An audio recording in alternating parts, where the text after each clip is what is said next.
ہمارے رسول مقبول محمد صلی اللہ علیہ وسلم کی ولادت باسعادت موسم بہار میں پیر کے دن صبح صادق کے بعد اور طلوع آفتاب سے پہلے 9 ربیع الاول سن عام الفیل 20 یا 22 اپریل 571 عیسوی کو مکہ مکرمہ میں ہوئی۔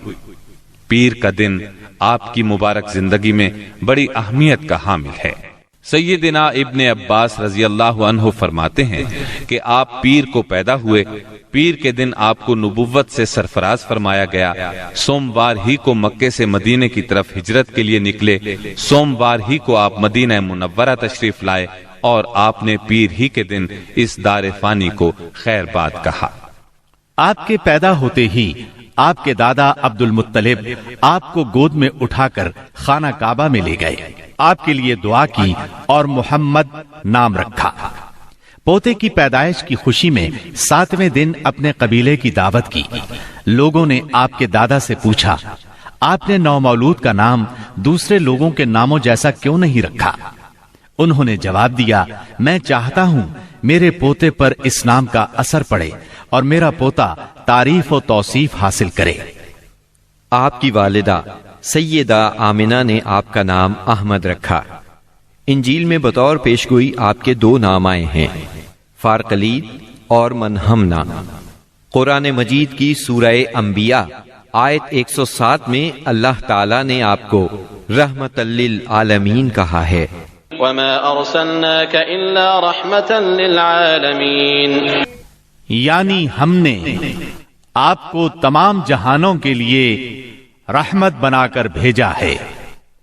آپ کا نسب نامہ اس طرح ہے: محمد بن عبداللہ بن عبد المطلب بن ہاشم بن عبد مناف بن قصی بن کلاب بن مرہ بن کعب بن لعی بن غالب بن فہر بن مالک بن نظر بن کنانہ بن خزیمہ بن مدرکہ بن الیاس بن مزر بن نزار بن معد بن عدنان۔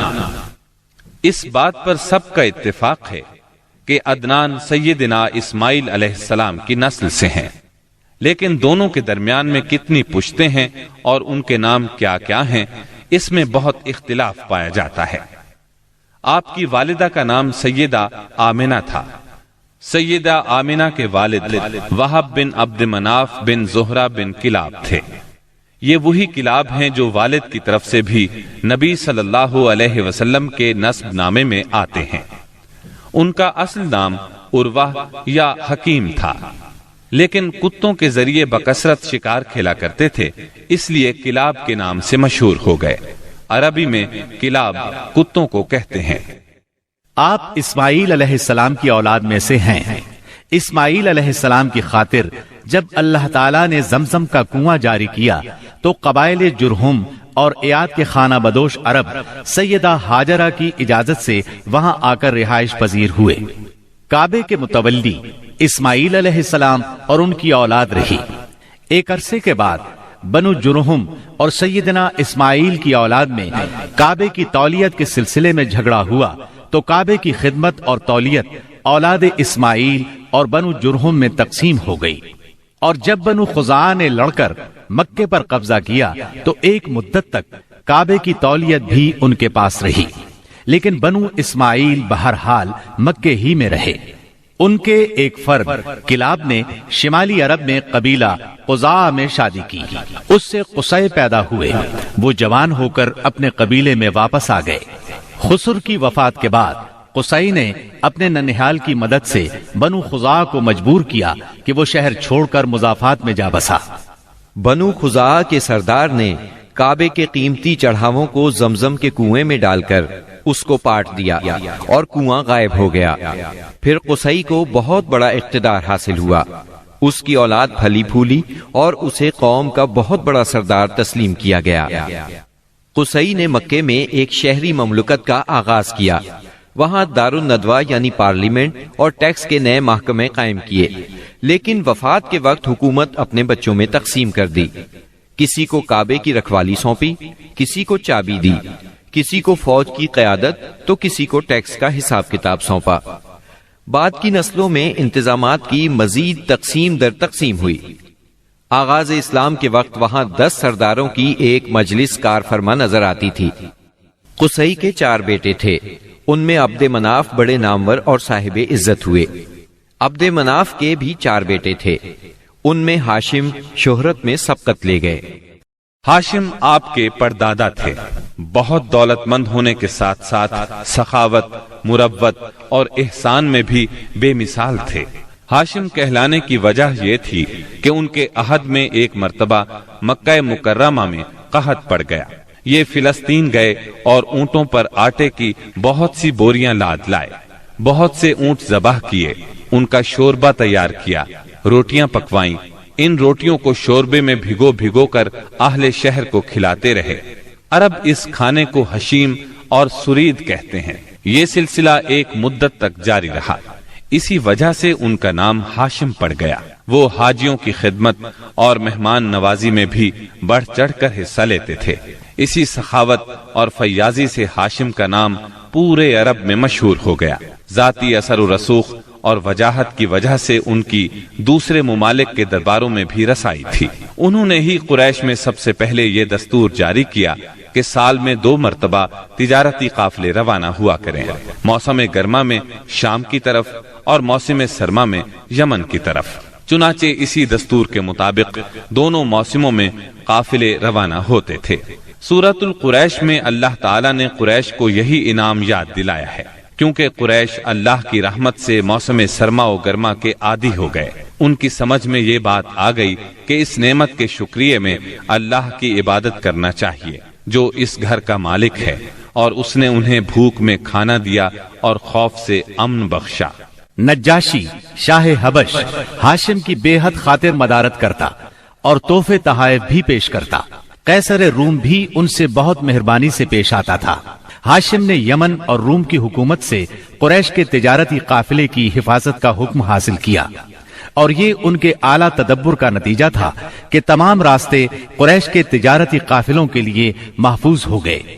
اس طرح مکہ مکرمہ بین الاقوامی تجارت کا مرکز بن گیا۔